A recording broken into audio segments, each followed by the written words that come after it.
안녕하세요, 혁명입니다. 이번 시간 여러분과 분석해볼 종목 현대바이오 되겠습니다. 자, 현대바이오 지금 시간에서 난리가 났는데요. 자, 시간의 하한가를 기록하고 있는데 어떻습니까? 지금 시간의 하한가 25,000원에 지금 24만 주가 걸려있죠. 자, 여기서 밑으로 쭉 빠지는 건데 도대체 뭐 때문에 이러느냐. 자, 현대바이오 주주님들께서는 모두 다 알고 계시겠지만 지금 현대바이오 회사 측에서 지금 공식 홈페이지에다가 이유를 밝혔거든요. 한번 보시면서 거기에 대한 이유 분석, 그럼 앞으로 어떻게 될 것인가에 대한 대응까지 전부 다 찬찬히 말씀드려볼 수 있도록 하겠습니다. 지금 현대바이오 측에서 이런 공고문을 냈어요. 자, 이런 공지.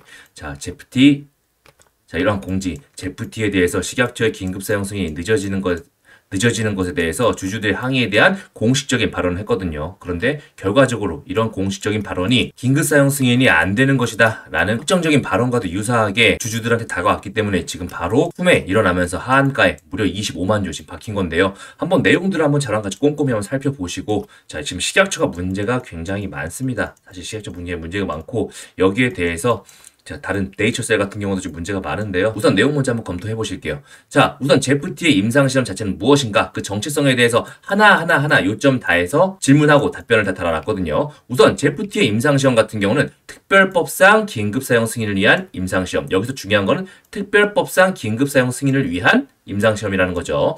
자, 그래서 쭉 진행이 됐었어요. 그런데 시작처 쪽에서 뭐라고 얘기했습니까? 특별법이 아닌 긴급사용 승인을 위한 임상시험으로 바꿔달라고 얘기를 했어요.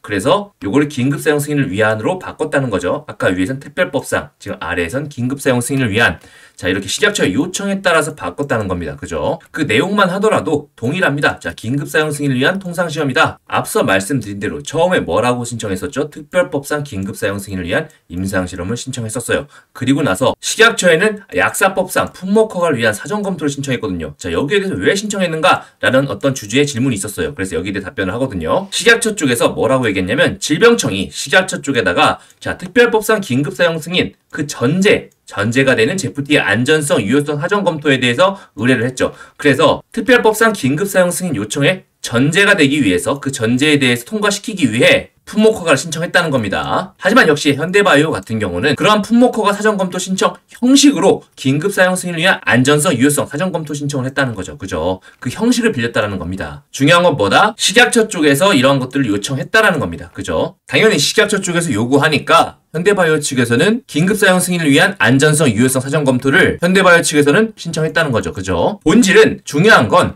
품목허가를 위한 안전성, 유효성, 타당성 검토 신청은 그 형식일 뿐 신청한 것은 무엇입니까? 특별법상 긴급사용 승인을 위한 사전검토 신청이다. 즉 형식을 빌어왔다. 식약처 쪽에서 이런 것도 요구해 왔으니까 그 형식을 빌어서 제출했다는 거죠. 근데 이제 와서 식약처 쪽에서 뭐라고 합니까? 특별법상 긴급사용 승인을 위해 국내 개발 치료제 같은 경우는 해외 개발된 치료제와 달리 지금 해외와 국내를 다르게 차별하고 있는 거죠. 특별법상 긴급사용 승인을 위한 안전성, 유효성에 대해서 사전검토를 할 수 없다라고 하고 있어요. 자, 본인들이 지금까지 신청하고 조사하고 계속 하고 있었는데 자, 할 수 없다라고 하면 무엇입니까? 보통 법안 같은 경우도 형식 자체가 위반될 때는 보통 각하라는 걸 하고요. 본안에 들어가면 기각을 하게 됩니다. 그죠?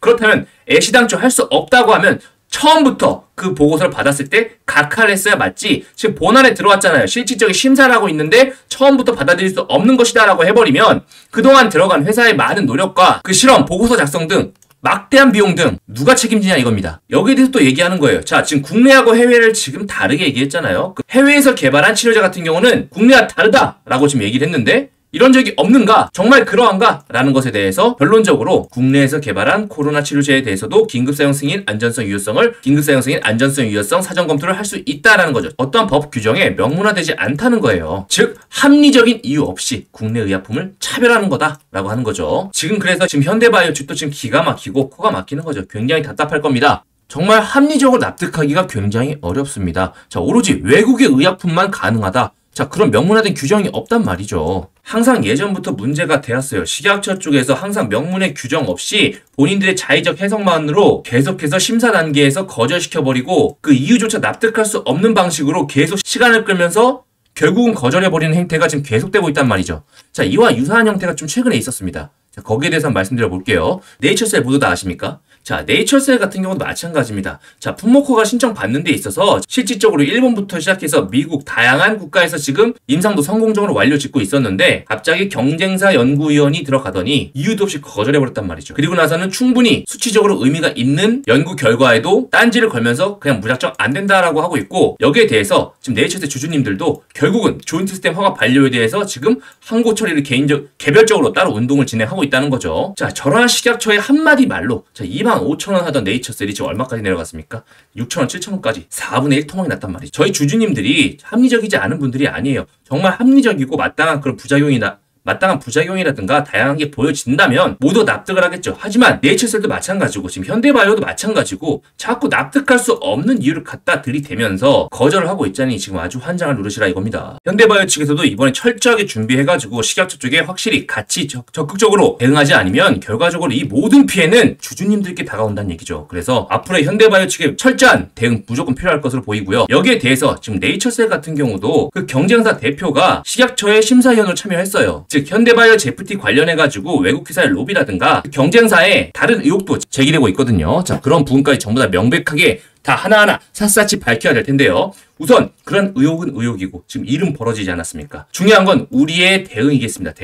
대응을 어떻게 하냐에 따라서 우리가 피해를 최소화할 수 있든 아니면 오히려 수익으로 빠져나올 수 있든 결정될 텐데요. 우선 시간에 지금 25,300원. 자, 요 라인 때 마이너스 10% 개파락은 거의 확정시되고 있습니다. 그리고 나서 더 밑으로 빠질 개연성도 충분한데요. 왜? 최근에 이렇게 많이 올라왔던 이유가 그 제프티의 긴급 사용 승인 될 것이라는 기대감에 올랐는데, 자, 그게 지금 안 되고 있다. 식약처 쪽에서 합리적인 근거 없이 밀어버린다. 세상에서 제일 무서운 게 뭐냐면요, 근거 없이 밀어버린다는 거예요. 즉 안 받아준다, 먹통이다라는 거죠. 그래서 이런 부분에 대해서 현대바이오 측에 적극적으로 대응을 잘 해야 될 텐데, 제가 네이처셀 때도 전부 다 적극적으로 대응 잘 해드려가지고 수익으로 나오신 분들 굉장히 많으세요. 현대바이오도 마찬가지입니다. 그때 네이처셀 같은 경우도 2조 가까이 하던 회사였습니다. 그런데 빠지면서 대응이 절실해졌었는데요. 제가 여기에 대해서 현대바이오 긴급사용 불승인, 매수매도 대응 전략 전부 싹 다 적어놨습니다. 자, 기본적인 라인대들은 다 제가 적어드렸어요. 자, 요런 라인들, 요런 지지저항 라인들 전부 다 말씀드렸는데, 내일 개파락에 따라서, 거래량에 따라서 추가적으로 어떤 식으로 대응하면 좋을지에 대해서 가격대별 추가적인 매수가, 그리고 매도가 얼마에 하면 좋을지, 그리고 반등폭은 얼마나 나올지 거기에 대해서 전부 싹 다 계산 전부 다 해놨으니까 지금 현대바이오 만약 물려가지고 나는 조금 빨리 탈출하고 싶다 라고 하시는 분들은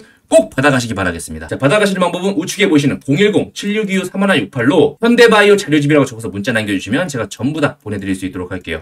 지금부터 정말 대응이 중요합니다. 나는 그냥 손 놓고 앞으로 어떻게든 될 거야 라고 하시는 분이 계실 거고, 떨어졌을 때 피해를 최소화해서 재반등 때 탈출한 다음에 다른 종목들 매매 또는 추가적인 장기 투자, 그런 시나리오들을 내가 선택적으로 가져갈 수 있는 입장을 취하는 것은 어디까지나 본인의 몫입니다. 그래서 현대바이오 너무나 좋은 주식이고 회사 입장에서도 주주님들을 꽤 많이 생각하는 좋은 회사거든요. 그래서 우선 너무 겁먹지 말아라. 너무 겁먹지는 말되, 사측에서도 네이처셀의 본래 사례가 있으니까 철저하게 항고부터 시작을 해서 적극적으로 이슈화한 다음에 주주님들의 권리에 대해서 같이 항변할 수 있고, 결국은 명문화 규정도 없는 말도 안 되는 근거로 승인해주지 않는 저런 권력 남용 짓거리를 절대 하지 못하게끔 이제 만들어야 된다는 겁니다. 거기에 대해서 일개 유튜버에 불과한 저 같은 경우도 목소리를 크게 낼 것이고, 앞으로 대응 방안들, 대처 방안들 전부 다 말씀드릴 테니까 지금부터 정신 똑바로 차리고 잘 달려보자고요. 아셨죠? 밑에 지지저항에 따라서 라인들 전부 다 적어드렸고, 맞춰야 될 평단가, 세력 입장에서는 어떻게든 지지받아줘야 될 그런 구간들 적어놨으니까 전부 받아가시기 바라겠습니다. 자, 근심 많으실 텐데 너무 걱정하지 마시고, 기본적으로 위아래 휩소가 큰 종목이에요. 큰 종목이기도 하거니와 이런 이슈 나왔으니까 앞으로 적극적으로 잘 대응해 보시기 바라겠습니다. 이상 현명이었습니다. 감사합니다.